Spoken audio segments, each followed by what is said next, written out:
I almost had a stroke. What are you doing in my closet? Actually, I don't like jump distance. Some nice, juicy tube grubs. What do you say to some nice slug steaks? Oh, jellied gray worms? Yes, that's right. We are here again for another episode of Tuesdays Night at Nine-ish, Season 5, Episode 20, Ferengi Love Songs. We're moving along here on Season 5. We're getting closer and closer toward Dominion War action, but we're not there yet. We still have things to deal with on Ferenginar, like the Moogie controlling the whole Ferengi Empire from behind the scenes. We never saw it coming. But you know what? This was a good Ferengi episode. I don't know if that's high praise for me, but this one was, I enjoyed this one more. I thought there was more emotional connections. I thought there was more, good points of view from quite a few different characters, great allegories to women's rights. And I found other, maybe even primitive cultures, how they treat women or how they treat someone who's disgraced and kicked out of, even owning anything, being like a homeless kind of person. There's a lot of critiques here to dive into. But Dave, what do you make of this episode? What pops out for you on the rewatch and even before? What popped out for me on this rewatch was, I guess, thinking about how much focus the episode gives to Rom and Lita in particular, because there's kind of like the A storyline, which is Quark going back, back to Ferenginar. He meets up with Moogie, and then the idea to put Moogie and the Nagus together as a couple, I think was interesting. But more, and then the B storyline, of course, being Lita and Rom, who, and more so to Lita. Like, Lita's not been a big character on Deep Space Nine before, a couple episodes. They've been building her up slowly, but I was like, oh, okay, like this is kind of a big episode where a couple of characters who are not main cast members, technically speaking, are given quite a bit in this episode, and the main cast is sort of in the background, right? Yeah. With O'Brien being sort of a someone who gives some advice to Rom at one point. You see Kira and Lita having a conversation at one point, and I'm like, I've never seen these two ever talk before, that I can remember, and it was nice. So it was kind of interesting to see that all play out in the episode. Coming off of the last episode, which also had Jeffrey Combs as Weyoun, to have him right back to back. He's Brunt in this episode. And it's not just the makeup, but the fact that he plays both of those characters so differently, even though he is so distinct in his voice. It's really good work. So all in all, I think this is a good episode. Even though it feels like we're kind of slowing down, despite having all this momentum with the Dominion and the Cardassia is in the Dominion and this threat is looming. But we got to deal with some Quark playing with action figures and whatever else in this episode. Yes. So. Yeah. There's a lot in the episode. Dax kind of plays the Brunt character on the station with Rom and Lita. Putting the whole bug in Rom's ear about how you can't trust Lita, and then the same thing happens on Ferenginar where Brunt kind of plays Quark, and Quark has to kind of he's so desperate to get his business license back. He kind of does throw his family under the bus. There's all these conversations about what women should and shouldn't do. And Quark kind of, you can see he's struggling throughout the whole episode with his morals, because who he is as a person, as far as being a Ferengi business person, is supposed to have these cutthroat attitudes. But you can tell the whole episode, he's kind of brooding and is upset and he mentions it later on the episode that the moral ethics of the Federation and all the people he spends day in and day out around have gotten to him. And don't forget, 2 episodes ago was Business as Usual. That's the one where he was selling the weapons, where he could have made a lot of money, right? Even without the business license, but he his morals and his these humans. I think I've been hanging around humans too long. Yeah. they're getting to him, and he's making a living, but his bar gets shut down by voles, Jeff, a vole infestation, like these rats, and so Okay. that's hurting business. That's what starts off the episode. That's why he's talking to Dax here. He's like, they breed like tribbles, Dax, but they're not as cute. they're not as cute. Right, they're not as cute. Yeah. They have ravenous appetites. And so Quark's like feeling sorry for himself in his quarters. Rom shows up, and this is, I think, the only real crossover in the episode between like Rom and Quark is this. He's like, we're getting married, and Quark's like, whatever, I don't care. Yeah, he's like, I think he says like, kill me or something like that. He's just, nothing's turning up Quark, and he doesn't know why, and it should in his mind. Trouble is, I hate my life. Yeah, that's the trouble. Yeah, so they say, well, there's one person who will definitely be able to cheer you up, who always cheers me up, and he goes, who's that? So he's like, why don't you go back to Ferenginar, which I guess is is not that long of a trip, right? It doesn't seem like it can be. I don't think it doesn't really matter though in the episode. It's not like he comes back, or like they don't say how long he's been gone.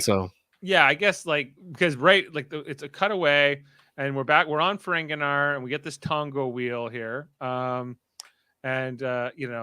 Quark shows up at his mom's house. How would he get there too? By the way, does he say?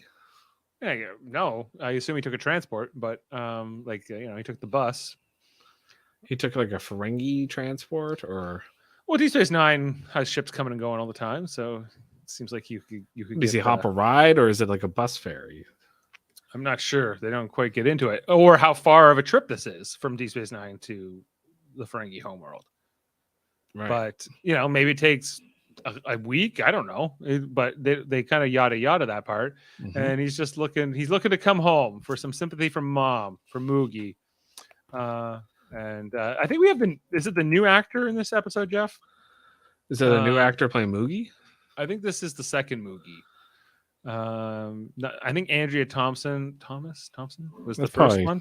That's probably about right, because like I have noticed a difference. Yeah, I think this is the second one, and that's the cold open. So Quark goes home to Ferenginar. We're getting a Quark on Ferenginar episode. Of course, they remind us that he doesn't have his Ferengi business license anymore. Brunt, who took that away from him. And then, to come off the credits here, we got, Rom is practicing Bajoran something or others, like Bajoran prayers or texts or something, like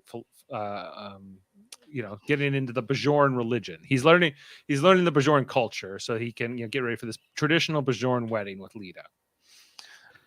He's even got the ring on. Is this the only time he wears that ring on his ear? The earring, yeah. I think so. I don't remember him wearing it another time. He's obviously always wearing the uniform. I think they should have kept it. They should have, because he needs one more thing on his face. You need some more flair there, Rom. Moogie's got, a bunch of rings on her ears too. Yeah.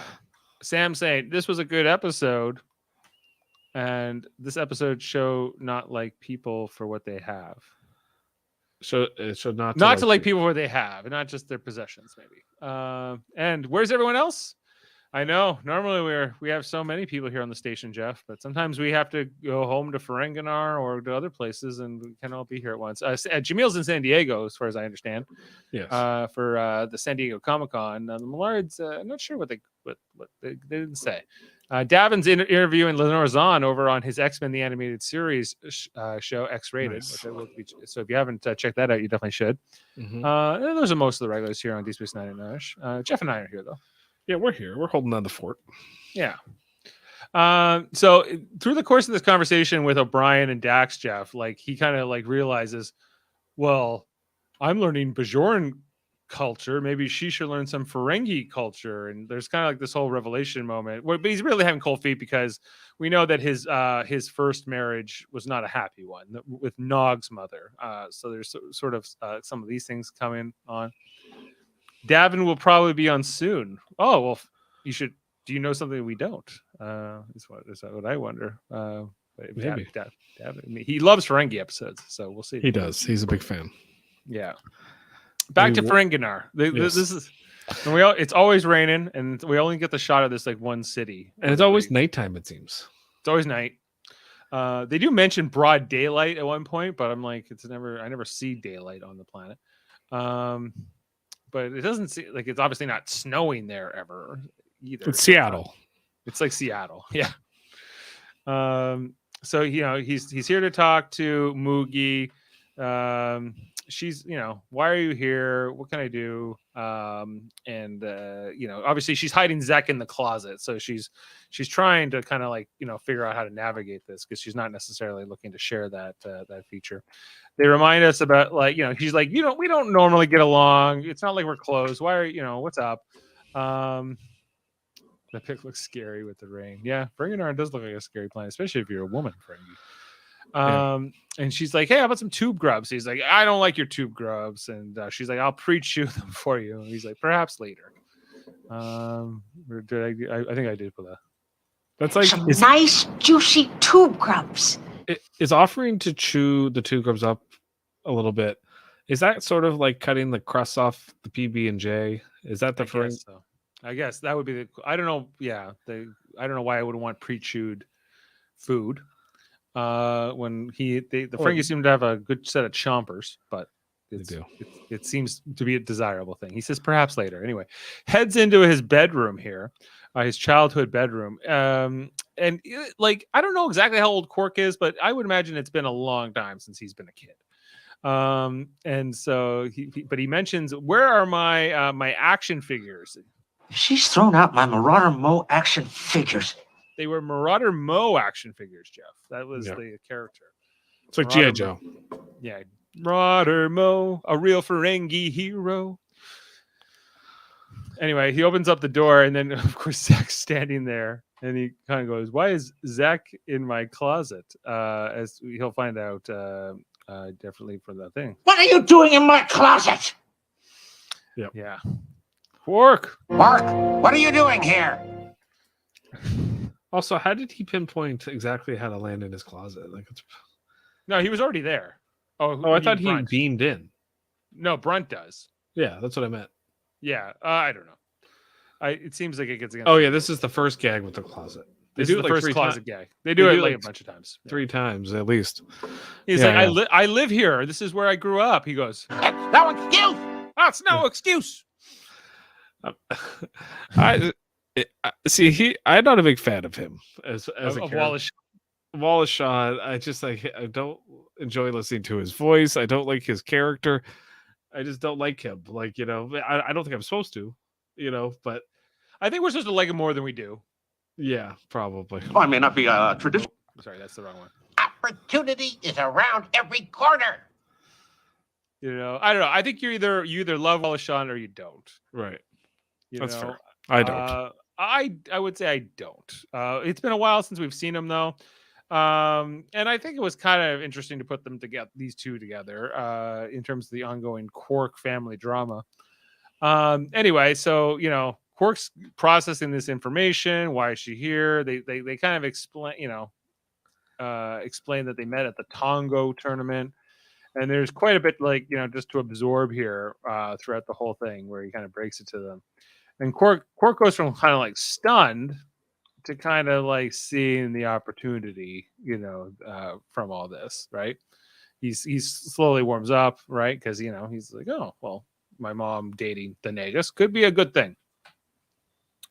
They try to sell this. The finest gray worms are available here, Jeff. Oh, jellied gray worms. You spoil me, she says. Jelly gray worms. Anyway, so she's helping him. We see a little bit of the hints that she's helping him kind of keep organized. I think what did she offer him here? Some beetle snuff or something like that. Yeah, he even blows a kiss to her at one point. Anyway, so she takes off. He's thrilled. He's like, "This is so good for us." Yeah, but you can see that sinister look in his eyes, right? Yeah.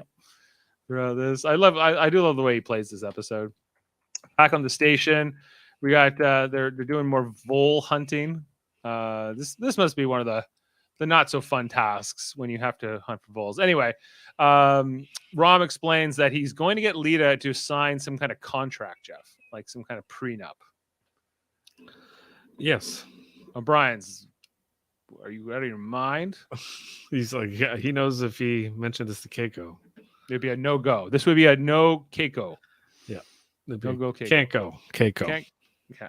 Yeah. This would be I wouldn't see Keiko for 7 more months. If I tried to get her to sign this.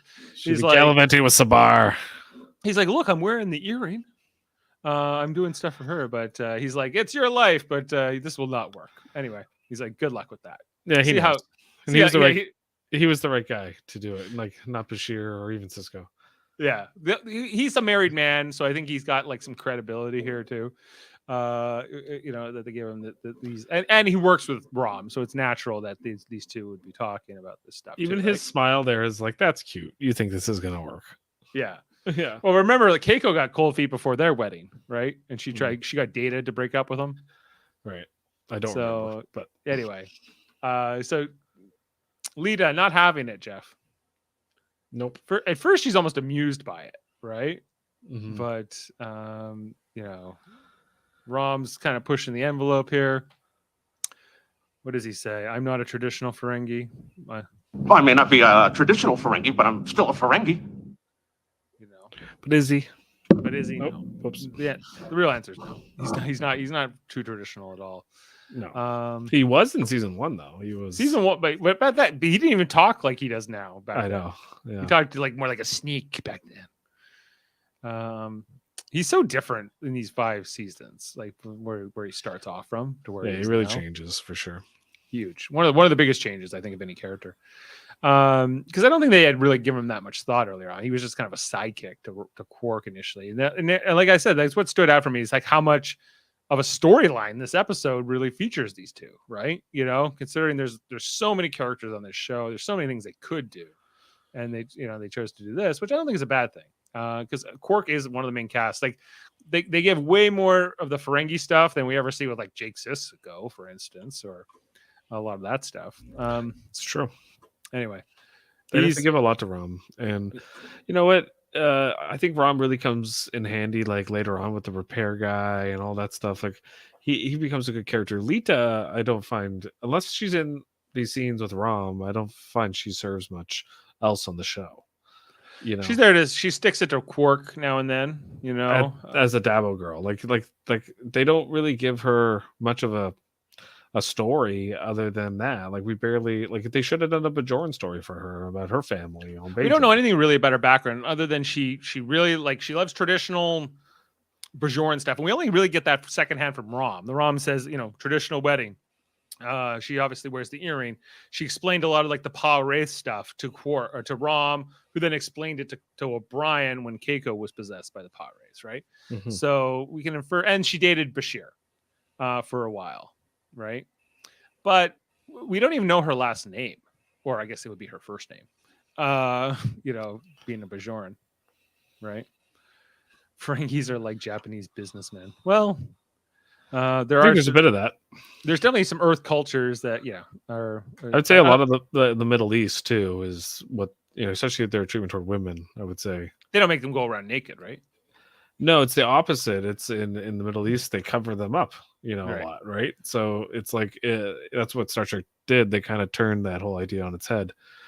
Because you'd normally be a religious, fundamental, be conservative, but it's the opposite. It's like, no, women aren't even allowed to wear clothes. Yeah. And so it kind of makes it amusing, but also sad, Yeah.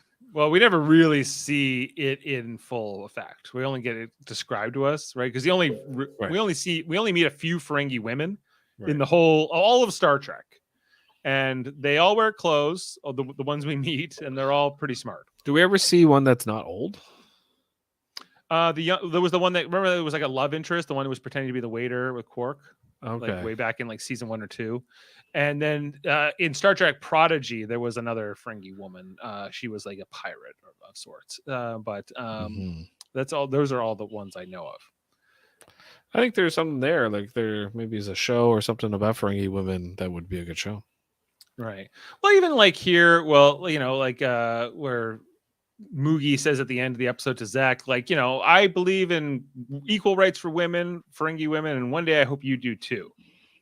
Right? Yeah.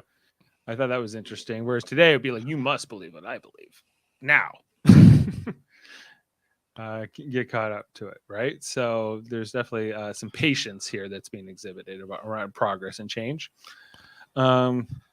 Where that's not always there. So anyway, so there's kind of this whole dinner here with Moogie and Grand Nagus and Quark. But Quark's basically like, can you help me get my business license reinstated?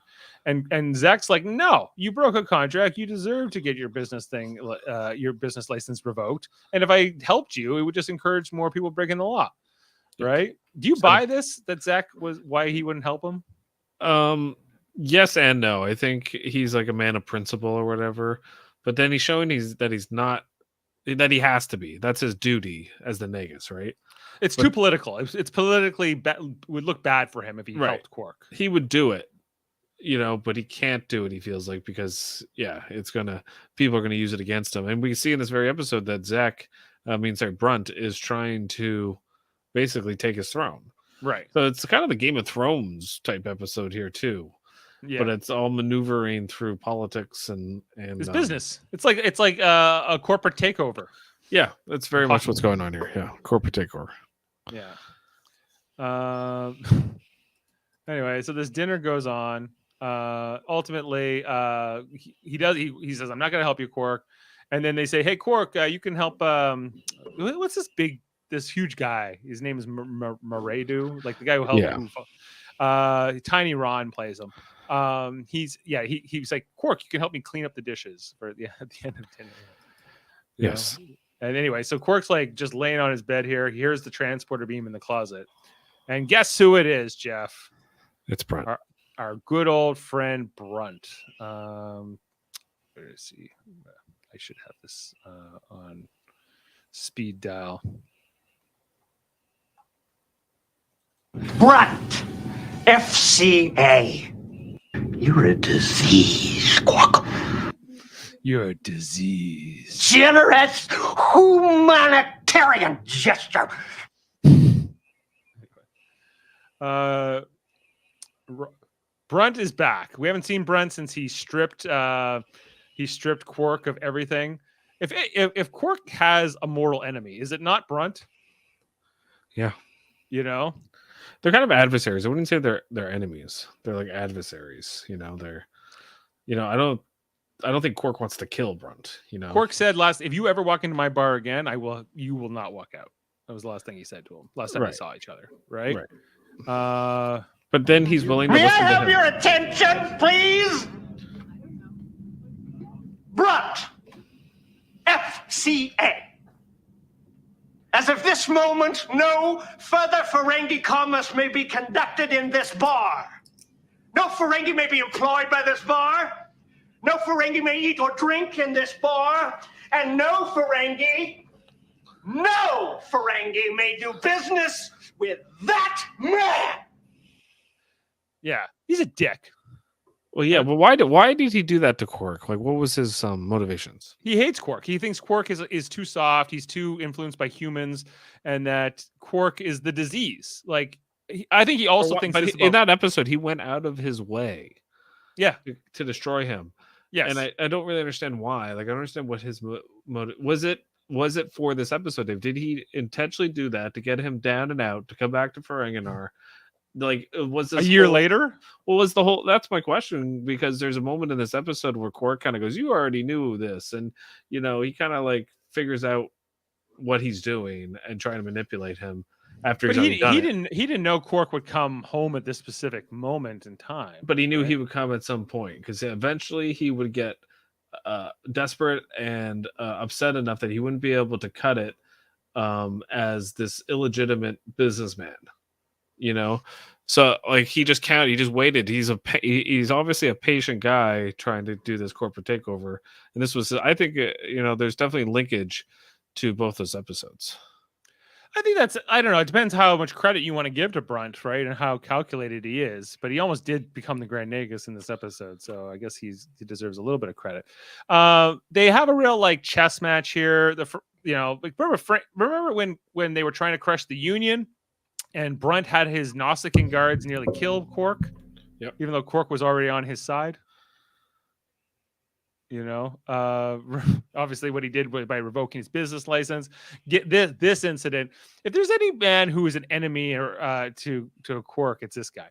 But Quark being always wanting to be a Ferengi, always wanting to almost prove Brunt wrong, that he's not the disease, that he is a true Ferengi, that he's not been poisoned by these humans with their humanitarian gestures. That Quark has a moment here. He's like, he says to Brunt, I always was a Ferengi and you doubted me. But it's almost like Brunt is the truly pious one, and Quark wishes that was him, even though it's not really who he is. And it's not really who Brunt is. He just uses that to get what he wants. He doesn't really care about those things. I don't think. It's more that he wants power, and he's willing. He cared. Remember, he was very uncomfortable when Ishka wasn't wearing the clothes and stuff like that. So I think, and when she was talking to him early in the earlier episodes, is that female talking to me? So I think he's more traditional than Quark is, or at least less tolerant than Quark is. Yeah, but yes, and I do think that is instilled in him. But I also think at the same time, what he really cares about is using that fact to get to power. Jaemeel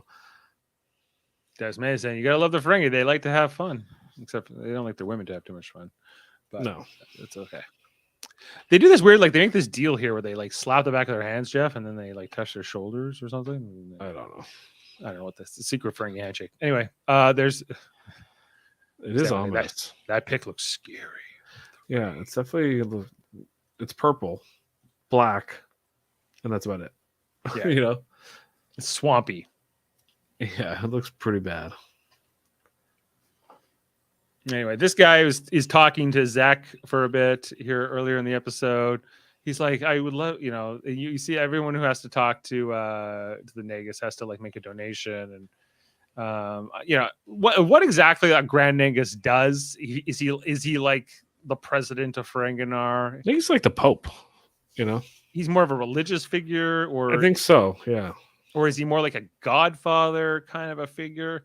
It's never quite clear how the Board of Liquidators relate to him, or the Ferengi Commerce Authority, what exactly his position is. It seems like he's an important businessman at the very least. Quark shows up, and he of course has to make a donation as well to talk to Zach. But this is where Quark goes on his mission that Brunt's been setting him on. He says, and who's to say that my Moogie wouldn't be trying world domination, for female rights and working you. I guess so. She's planting all these seeds of doubt in his mind. World domination by a female. By a female. Yeah. Anyway, so if he buys it, Dave. Yeah. He also he starts on his second part here where Ishka shows up with hey, how about some slug steaks? What do you say to some nice slug steaks? Which is the classic mother always bringing the food. Mm-hmm. She's definitely filling that role. Some nice ones. And here he starts talking about, basically she invokes her sympathies for him. Can you talk to Zach again about my business license? I can't do anything. And she says, fine, I'll talk to him. And she knows that when she goes to talk to him about this, plus the doubt that he's already put into Zach's mind, that this is going to be the explosion here, right? Yes. He takes off here into the rain-filled Ferenginar. We come back to the station. I did enjoy this scene where there's this long walk up the promenade here with Worf, Cisco, and Odo. And this episode directed by Rene Auberjonois. Basically, they're explaining us to here, Jeff, that Martok threw one of his Klingon soldiers off the top level of the promenade over, and Odo put him into a holding cell. And Worf's like, it was a disciplinary thing. The guy wasn't even hurt. you know, and so Basically, Worf's saying the guy deserved it. yeah, Cisco says, let him out, let Martok out. You tell Martok this is not a Klingon station, and we don't do that. And I will get I'll get Gowron to send me somebody who will. I think there was a similar, speech that he had given before. I know I have something probably in case you have.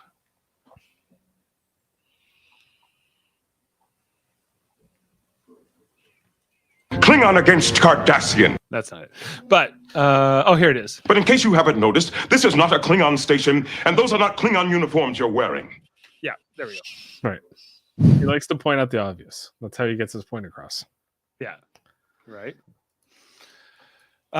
Anyway, so then they're talking over here. They hear some whimpering, right? And it's Rom who's trying to do his work, but he's crying, blubbering here that the wedding's off. He's like, I'm okay. I love how Odo knows that the wedding is off.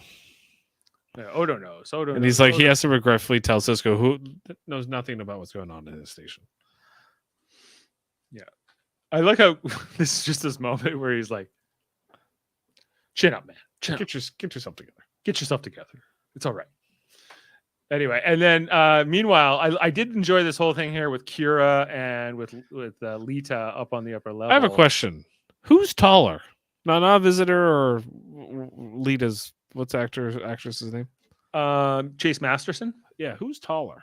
I would guess Chase Masterson because, of course, Kira's wearing those huge heels too. Is that what's going on here? Because if you skip ahead, I don't know if it's a little bit, but just makes it look like Kira's taller. But I always thought Lita was much taller. No, She looks like she's looking up to her here. Yeah, I would guess that based on this photo, it looks like Nana is taller, or they're the same height and she's wearing heels. I think she's wearing heels. I think you're right because normally Lita seems way taller than Kira. Yeah, but not here. Anyway, yeah. But first time I ever saw these two being friends, I was shocked by this. Right, and it's also kind of the same thing. You know, you were saying with Brunt and Quark here, it's like the same thing with Kira and Lita. Like one's like the more, partier Dabo girl, and the other one's like the officer, more religious person, I would say. Yeah. So it is interesting that these two characters do share a scene in this episode for that reason. And this is like she's going to her to confide about like, I don't care if the wedding's off, and she's like, you love that Rom, and whatever. So she's kind of pushing Lita back towards Rom here. Right. It's a very quick scene, but I did enjoy that part of it. It's a connection we don't see too many times on the show. Back to Ferenginar. Quark comes home, to see his mother crying. He kind of knows what's happened here. And she's like, Quark, don't you ever think about anybody but yourself, basically, He says, of course I do. I just think about myself first. Just think about myself first. Like, anyway, he's honest. He is. Calls up Brunt, and he's like, you're a Ferengi again. He's like, I always was. Right. Over here we got Quark's bringing his mom. I think some jelly worms or something. She has a feeling he's feeling guilty because she's like, you only do that when you're being guilty, right? Something a mother would know. She's like, it's going to be bad for all of us now because and then Quark gets a call. Oh, I've been asked to come meet the Negus, right? I don't know why. Well, it's actually Negus directly. He wants him to be his first clerk, Jeff. Right.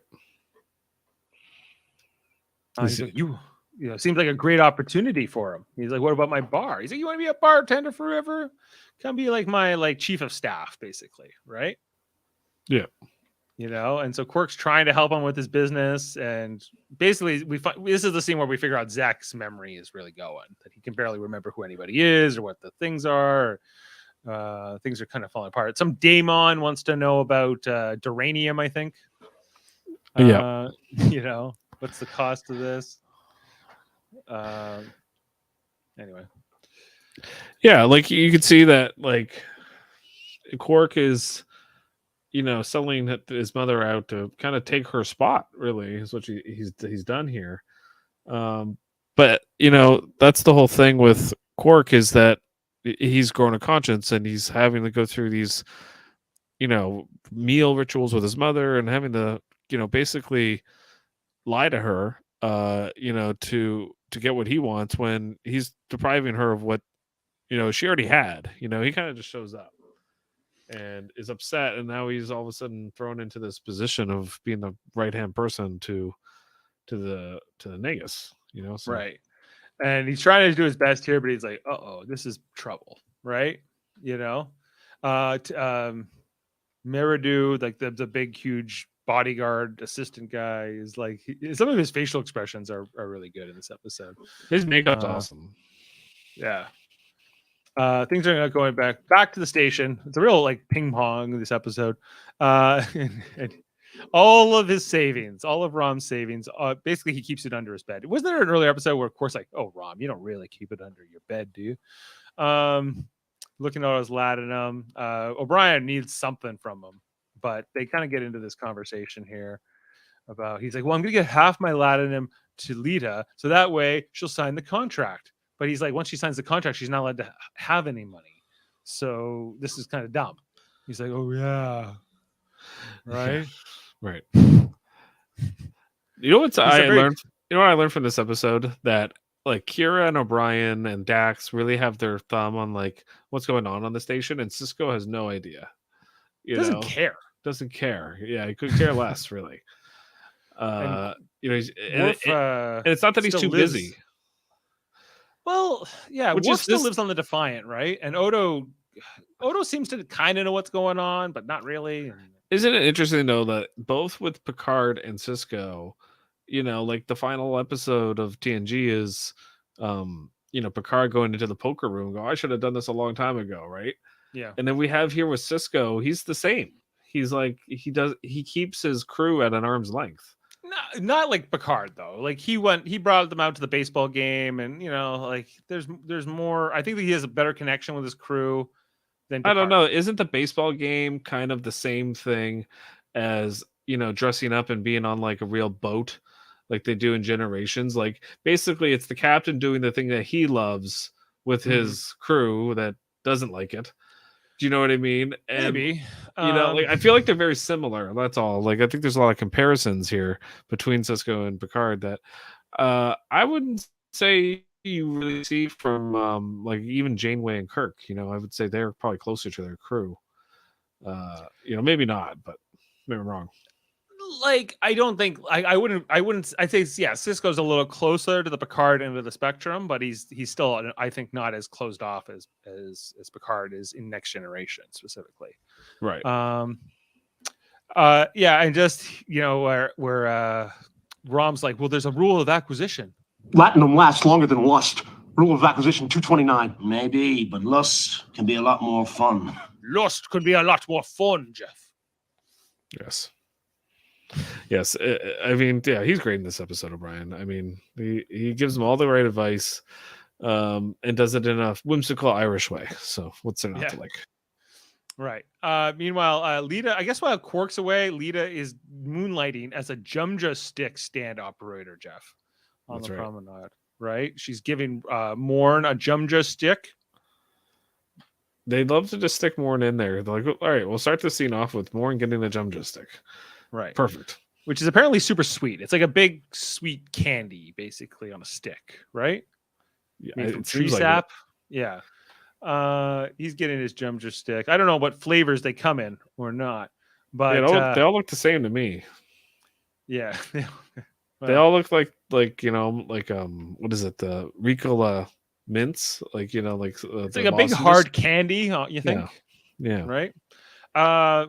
Rom initially says he wants a Jumja stick, and then she asks him what flavor, and he says, "Actually, I don't like Jumja sticks. I don't really like Jumja sticks." Well, then what do you want, Rom? "I want you." And basically, they have their makeup, like the reconciliation here through the rest of this, and they come together and they kiss. So that's been all, and then like O'Brien and Bashir comes out of nowhere in this episode. I don't think he's had an appearance yet in the episode. I think he just pops up just to be in the episode. He says, "Well done, Chief." Well done, Chief. Or should I call you Cupid? Well Cupid. done. Should I call you Cupid, Chief? And he says, What can I say? I'm just an incurable romantic. he's an incurable romantic. Yeah, that's why he ships Keiko to Bajor all the time, so he can go For 7 more months. for months while he goes in kayaks and plays Battle of Britain. Yeah. So what you're saying is what? So you wish Keiko was a man? That's right. That's right. Anyway, back to Ferenginar. Quark. I love how they gotta like dry their heads off every time. You think they would like get hats? These people, the Ferengi, with all the rain they get on the planet, something with a brim, but nope. Anyway, she's Moogie's breaking it down that the stock market of Ferenginar is basically crashing now. You know, Yeah, 199 points, Dave. Zek without Moogie it's bad. It's bad news. The entire economy is starting to collapse. Quark's really worried that there's going to be the I think they mentioned here that the liquidators are going to try to get rid of Zek, and they're going, they might even install Brunt in, and I think Moogie also says like, isn't that what a Ferengi would do? And Quark says yes, like that is like Ferengi values, but being a Negus, he says, is more than just being Ferengi. It's also about like looking out for he says the people's greed is his greed. That's like how a Negus should be. Mhm. Right? And he kind of decides he needs to stop this, whatever he can do to stop this now, right? Or to try to undo the damage he's done in the Sherman time. So he goes to see Zek. No, Brunt. He goes to see Brunt. He's trying to help Zek here, and then Brunt shows up just basically to gloat and tell him his plan, right? That he's going to take over, that he used him. Can't wait to take the throne. Yeah.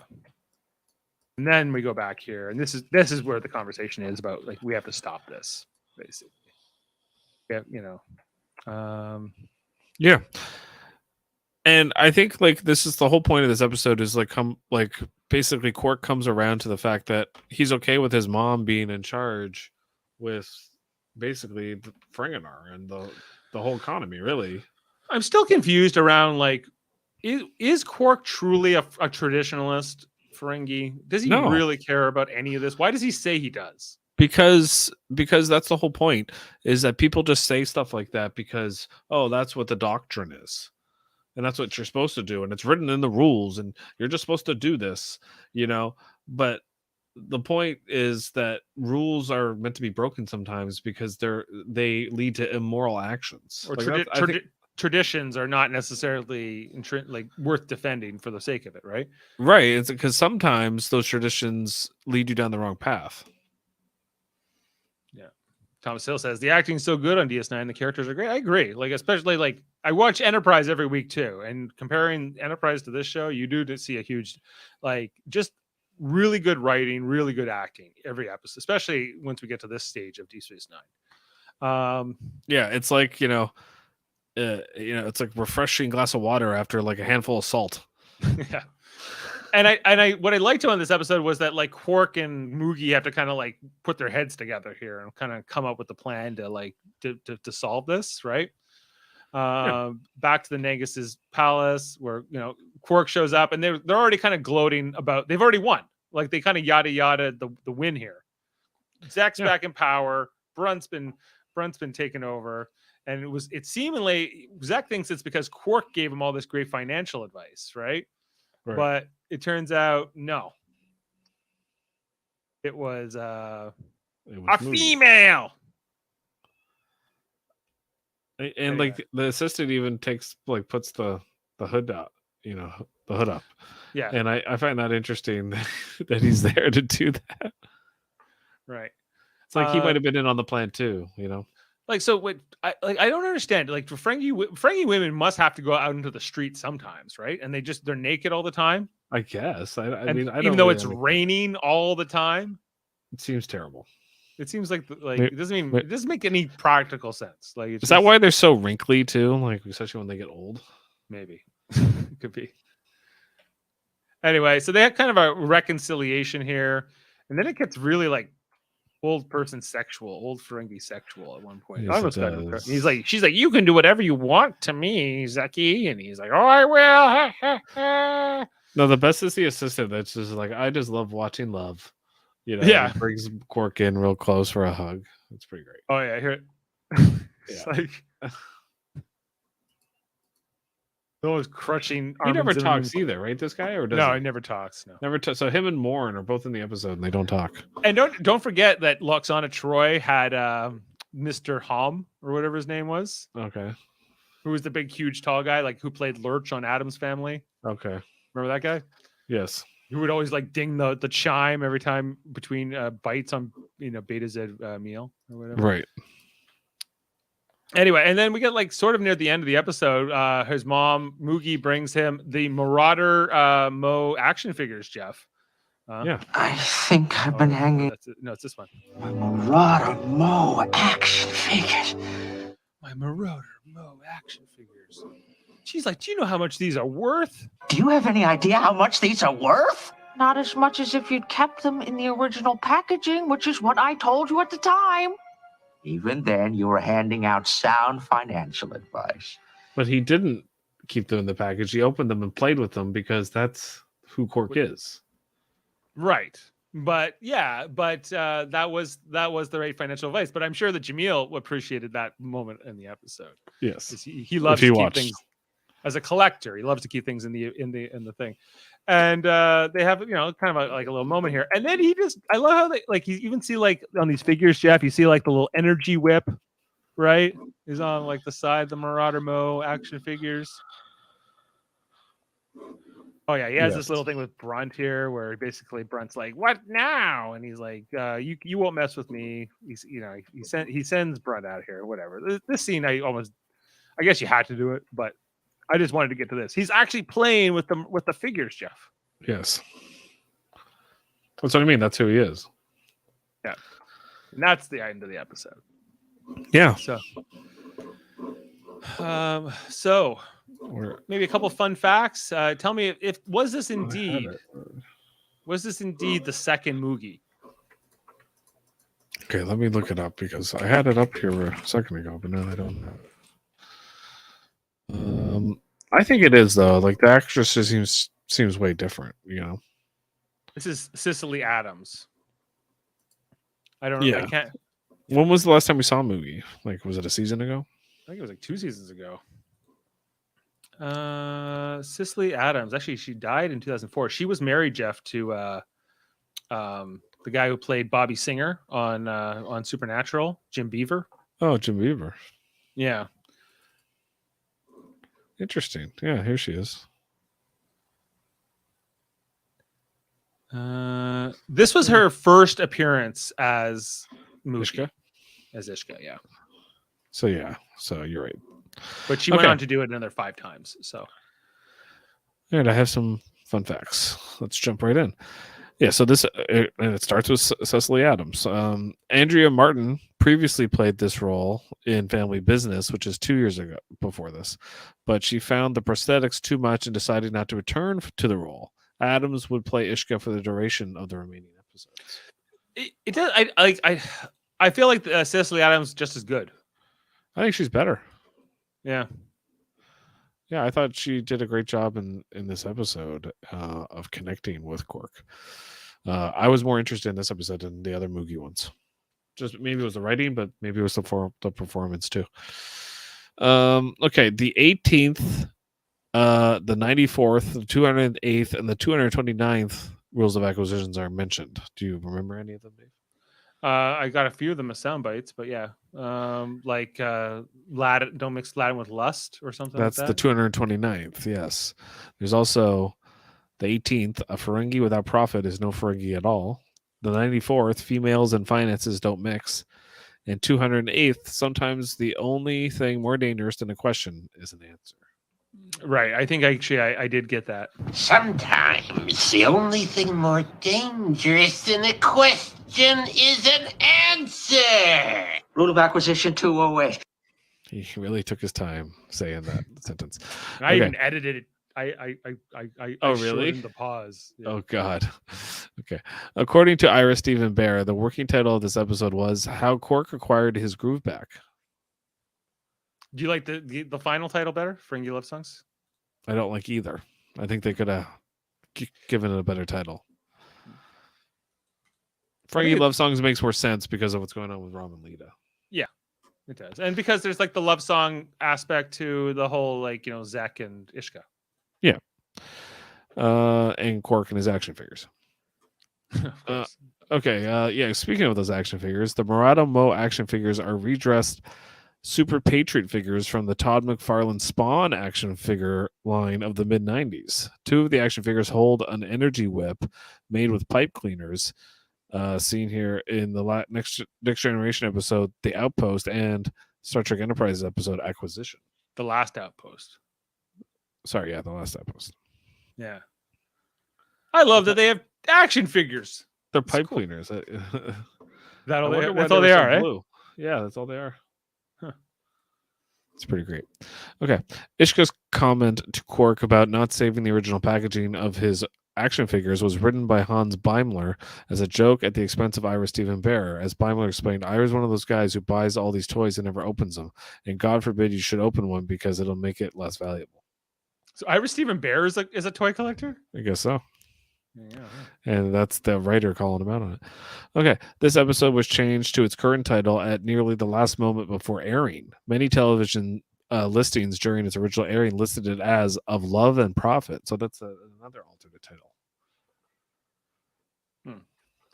Okay. Zek's throne was originally built as a Romulan command chair for the Dias cast. Although it was not used in that episode, Laura Richards redressed the pop for this episode. So there you go. It was supposed to be Romulan originally. Just looks like a chair. Like any kind of. Yeah, it's a pretty cool chair.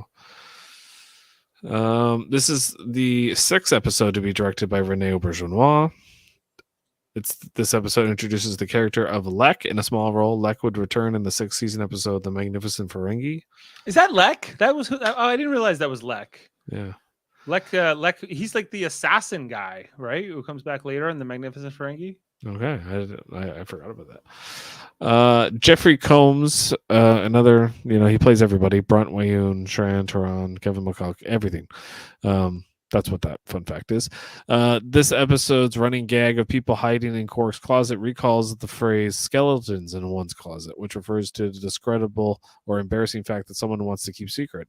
This allegorical use of the running gag / phrase is further used as a plot device, as most of the characters have skeletons or embarrassing or scandalous secrets. For example, after accidentally finding Grand Nega Zek in his closet, Quark confronts his mother, who casually tells Zeki that he might as well come out.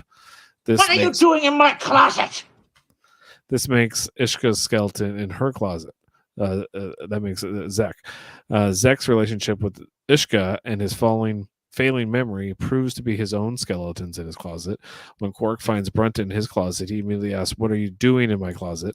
This makes Brunt and his overall presence Quark's own skeleton.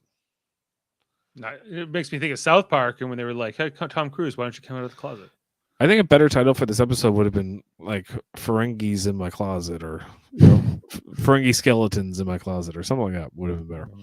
Maybe so, yeah.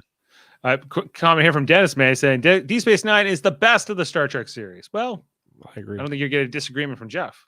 No, I agree. When Quark opens his closet and finds Zek hiding there, Zek stays there until Ishka tells him, "You might as well come out now." At first, it seems like nothing more than a forced joke that is making use of the artistic license. Zek had actually talked to Quark after being discovered, and nonetheless illogically stays in the closet as if maybe Quark hadn't noticed yet. But when the episode later reveals that Zek is essentially going senile, one might suspect in 2020 hindsight this may have been the episode's first hint of Zek's mental impairment, as he may well have been too impaired or too insecure to take the initiative to leave the closet before being advised to do so. So yeah, it actually makes sense. Okay, and that's it for the fun facts. Fun facts. All right. Well, thanks, Jeff. Okay, let's get over to the ratings then instead. I already rated this episode, but I think I gave it a 7.8, Jeff. That's what you rated it? Yeah. Do you what would you like to give it? I'm like a 7.5. 7.5. So you liked it better than last week's? Yeah, but not much. Not by much. So we're averaging at a 7.7 for this, you and I. This has a 6.7 on IMDb, the lowest since A Simple Investigation. So it seems like a lot of these Quark-themed episodes are not necessarily loved by the public. They're just not great stories. You know, they're cute. Yeah. You know, I think you have to like Quark's character already, and if you don't, I think that these stories would really be even then, like his character, him being the hero of the show is like, it's just a lot. Like, it's a lot to ask for me to like Quark that much. You know, he's best when he's a supporting character, but when he's like the lead dog, you're like, I don't know, it's just because nobody else can really interact with him other than like Ferengi, and you know, so it makes it tough as and like Dax. and even Dax. And it makes it tough. It's the same thing with Lita. Like, all she really has is like the Dabo thing and the Rom relationship. Other than that, there's really no reason for the show to explore her character. You know. Yeah, like I guess, like I think, like you could say the same thing about Garrick or a lot of these other supporting characters, right? But Garrick goes on like the adventures with them. He's like this espionage guy. Like he seems to be more involved in the plots of things, you know, because you know, and whereas when the plot goes toward like the Quark stuff and his Ferengi and his family, and it's like, how many episodes are we gonna watch of this? You know, like it gets to a point where like we barely know Dax, yet we know Quark, everything about his family. You know, we know a lot about his family, a lot more about his family than other main characters. You know, so hey, like I think, like, I don't know, like I'm kind of on the fence about it. I think, like, looking back on it, like Quark is a main cast member. You know, so is Jake Sisko for that matter. But they really, I think when they were trying to do like this Ferengi main character, I think they really tried to do it justice the best they could. I think, like, I don't know. I think it sometimes worked. This is not my favorite Ferengi episode, but it's not my least favorite one either. I prefer using Quark like in the episode that when he was with Odo on the mountain. Like, I prefer that because I think he gets to interact with some of the other cast members way more. You know, Thomas, so for me, Thomas rated it. He's giving it an 8.5. He liked it better than us, Jeff. Well, he's a fan. Yeah. Thank you, Thomas, for your comment. Yeah, well, I feel like because we know that this Dominion War is really kicking up now. When we came back from our hiatus, Jeff, whatever that was, 6 weeks ago, you know, we had In Purgatory's Shadow, By Inferno's Light. And then there was a lot of like these kind of slower episodes that kind of followed that, right? Like it was Dr. Bashir, I presume, and A Simple Investigation and Business as Usual. And these episodes were the episode last week, which was more about this dying Cardassian guy, even though Dukat and Wayoon show up in it. Like it's kind of quiet. It doesn't feel like there's a lot of space battles or anything really, you know, this Cold War is continuing. But we still have like 5 or 6 more episodes in season 5. Yeah. Actually, I think it's more than that. We have 26 more, I think. We have 6 more after this, right? So Soldiers of the Empire comes out next, right? Which do you remember this episode? Let me see here. I know it's a Klingon episode. I think it's a Martok and Worf featured one. I think this is where Worf might have to kill Martok for being kind of a little bit gun shy after his Dominion prison stint. So yeah, Dax is encouraging it basically. Yeah, she's like, you might have to kill Martok. You know, like Sisko said, like the Deep Space Nine may not be a Klingon station, but this is a Klingon ship, and you have to act like a Klingon because Worf's the first officer for that episode. Yeah, it needs to add. Like, I think it's kind of odd that he's not in his Starfleet uniform. Does he resign during this time or something? Or no? Why is he wearing a Klingon uniform? He's like on leave. He's on loan. I don't know. It's It's weird. very strange. Yeah. Because so is he not subject to Federation rules when he's doing this? Well, he's in this gray area because he spends most of the Dominion War with Martok on the Rotara. He doesn't even spend most of it. He's on the Defiant, right? Yeah, it's true. So Cisco's on the Defiant. And later Dax commands the Defiant, right? Yeah. Yep. So anyway, I think we can wrap it up here on Ferengi Love Songs. Yep. Thanks for everyone in the comments. Make sure to like and subscribe and tell everyone about it. Check in next week when we'll be talking about Soldiers of the Empire and then all, Children of Time is in 2 weeks. And that's the one I'm really excited to go back and watch because that's one of my favorite all-time Deep Space Nine episodes, maybe one of my all-time favorite Star Trek episodes. So that's going to be a really good one. So check that out here on our Deep Space Nine at 9ish as we continue our mission to watch every episode of Deep Space Nine and review and discuss as we have been for 2 years, 2+ years now, 2.5 almost. Also check out our Monday nights Star Trek Enterprise rewatch. Do you have faith of the heart? You should find out. Night, Tom. Yeah. And then we have been covering shows like Strange New Worlds, Star Trek Discovery, Star Trek Prodigy, Star Trek Lower Decks, which is coming back for their season 3 in August. But we're a bit of a hiatus here in terms of new Star Trek shows, which, it's okay. They've been putting out basically a new episode every week for basically a year. So this has been like a few weeks off here on Star Trek Thursdays, where we usually cover the newest episode. Also, you should check out our most recent edition of Star Trek Radio Theater. We did a live record on Saturday night of the episode Death Wish from Voyager's 2nd season. If you haven't heard that, check it out, and we'll have the edited version to come. Also, check out Davin Skelhorn's Star Trek channel. He's our cousin and yours, maybe. It's called Look Cute as a Trek. There's the logo up there in the top right. You should check it out. Him and Dave Pugsley, who they were both on our Enterprise rewatch last night. They have their own Star Trek show. They do writers' room pitches. They do trivia. They do debates. Do different things than we do here on Live Long and Podcast. Check them out. Also, check out Davin's other channel called X-Men, the animated series review show called X-Rated. Which tonight they were doing an interview with Lenore Zahn, the voice of Rogue, Jeff. Did you know this? Yes, I did know it, and it's very exciting. It is very exciting. Former member of Nova Scotia's provincial parliament as well as Canada's federal parliament. That's why I'm looking at your Prodigy. Yes, check out. Let us know what you think of Prodigy as well, Thomas. And also, you should check out our other 2 channels. We have Trivial Debates, a monthly show where we argue about movies, TV, sports. We have our next edition coming up this Sunday morning, live, July 24th, 10 a.m. Eastern, with Jody Simpson hosting. We got Jeff Mader, Max Duda, and Chris Murphy competing in this one.